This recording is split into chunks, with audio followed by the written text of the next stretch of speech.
Na nossa reflexão, na mensagem anterior, falamos sobre o questionamento.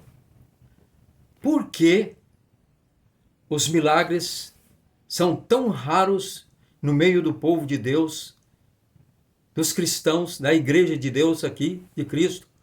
Se Deus não mudou, se Cristo não mudou, e Ele é fiel nas suas promessas. E Ele prometeu que os milagres, os acontecimentos sobrenaturais seguiriam o seu povo na pregação do Evangelho como evidência de que Ele ressuscitou e que Deus existe e que Deus não muda. E como eu prometi, nessa oportunidade, falaria sobre 3 fatores que levam à ausência da manifestação do poder de Deus no meio do seu povo.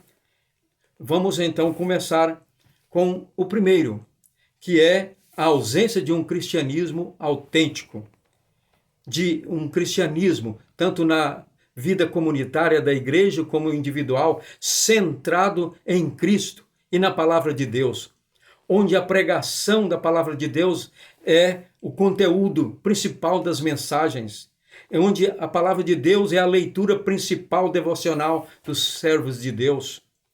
Mas o que nós vemos hoje é uma pregação, uma espécie de culto, de pregação, de louvor muito encenado, ensaiado, cheio de inovações, mas parecendo às vezes os cultos como um programa de televisão, onde há um animador ali, né, mexendo com as emoções do povo, onde o pregador manipula as pessoas emocionalmente como se fosse marionete, faz isso, faz aquilo.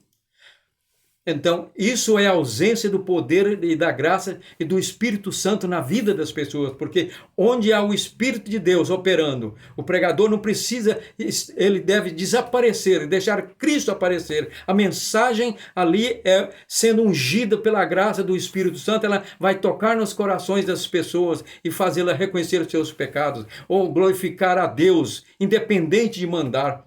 Os louvores não precisará de coreografias bem sofisticadas, elaboradas, como vi num programa esses dias. Mais de 100 irmãs louvando e fazendo aquela coreografia toda de uniforme, aquela coisa estupenda, entre aspas. Mas onde não há a graça, não existe aquela compulsão, aquele ardor no coração resultante da pregação ungida.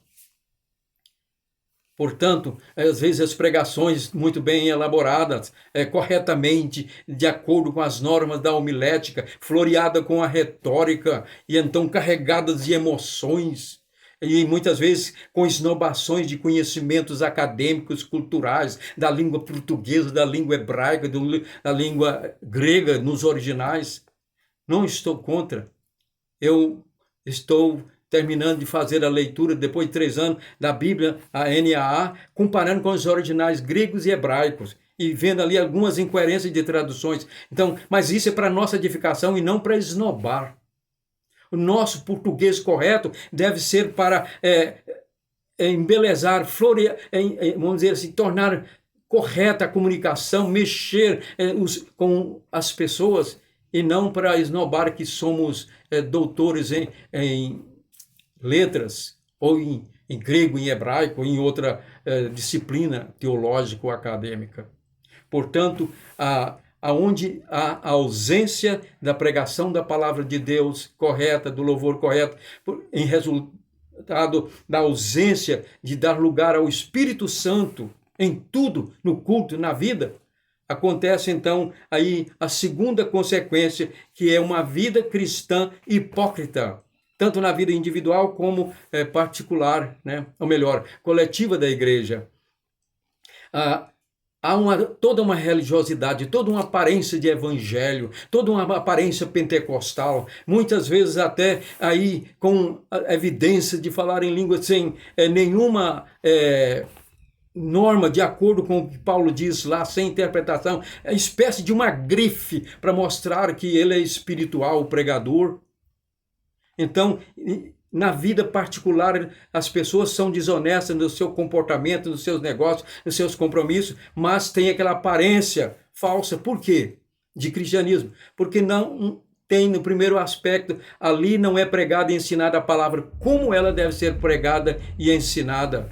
Resultado é uma vida de pecado. E aonde há pecado, Deus não opera. Lá em Isaías 59, versículo 1 e 2, segundo diz: eis que a mão do Senhor não está encolhida para que não possa salvar, e o seu ouvido não está surdo para não poder ouvir, mas as iniquidades de vocês, os pecados, fazem separação entre vocês e o seu Deus, e os pecados que vocês cometem o levam a esconder o seu rosto de vocês para não ouvir os seus pedidos, as suas orações.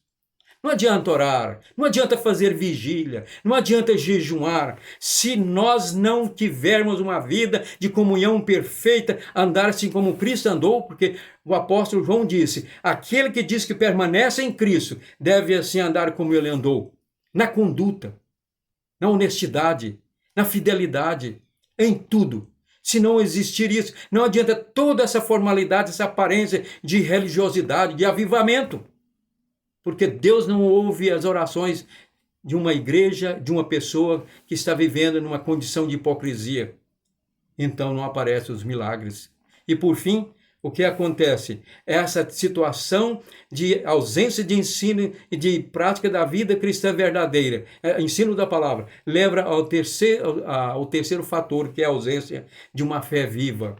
A fé, para produzir efeito, tem que ser viva. Jesus disse que se vocês tiverem fé como um grão de mostarda, então vocês vão dizer a esse monte, né, sai daqui e lança no mar, e vai acontecer. Porque a semente ali é um princípio vivo, que está dormindo, mas é vivo. Se coloca ela no solo e então rega, ela brota, cresce.